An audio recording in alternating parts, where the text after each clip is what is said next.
এই গাছটা কি চেনেন?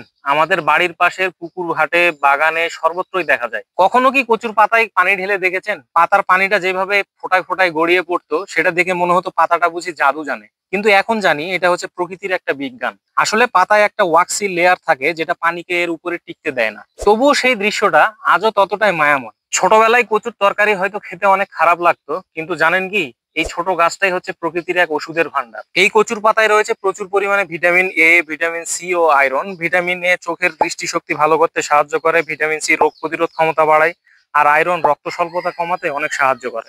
এছাড়াও এর কচুর লতিতে রয়েছে ফাইবার যা আমাদের হজমে সাহায্য করে, আর এর মূল অংশে রয়েছে প্রচুর পরিমাণে ক্যালসিয়াম যা আমাদের হাড়কে মজবুত রাখে। লোকজ চিকিৎসায় এই কচুর পাতা আবার সেদ্ধ করে ত্বকের ফোড়া বা প্রদাহতে লাগালে অনেক আরাম পাওয়া যায়। কচুতে প্রচুর পরিমাণে আয়রন থাকলেও আমাদের বডি তা শোষণ করতে পারে না, কারণ এতে রয়েছে প্রচুর পরিমাণে অক্সালিক অ্যাসিড ও ফাইটেট নামক উপাদান। তাই দাদি নানিরা বলতেন কচু খা, কিন্তু টক দিয়ে খা, কারণ টক বা ভিটামিন সি আয়রন শোষণকে অনেক গুণ বাড়িয়ে দেয়। তাই কচুর তরকারিতে একটুখানি লেবুর রস বা টমেটো দিলে শুধু স্বাদই বাড়ায় না, এর গুণাগুণও অনেক গুণ পর্যন্ত বেড়ে যায়। তবে কাঁচা কচু খেলে আপনার গলায় জ্বালা বা চুলকানি হতে পারে, এর একটাই কারণ, সেটা হচ্ছে কচুতে থাকা ক্যালসিয়াম অক্সালেট ক্রিস্টাল। তাই কচু সবসময় ভালো করে সেদ্ধ বা রান্না করে খাওয়াই উত্তম। দেখলেন তো, যে গাছটাকে আমরা শুধুমাত্র তরকারি ভাবতাম বা অবহেলায় ফেলে রাখতাম, সেই গাছটাই আজ রক্ত, হাড় ও রোগ প্রতিরোধ ক্ষমতার এক অমূল্য সম্পদ। তাই বলা যায় প্রকৃতির কাছে লুকিয়ে আছে আসল সম্পদ। শুধু প্রকৃতিকে ভালোবাসতে হয় আর নিজের করে নিতে জানতে হয়।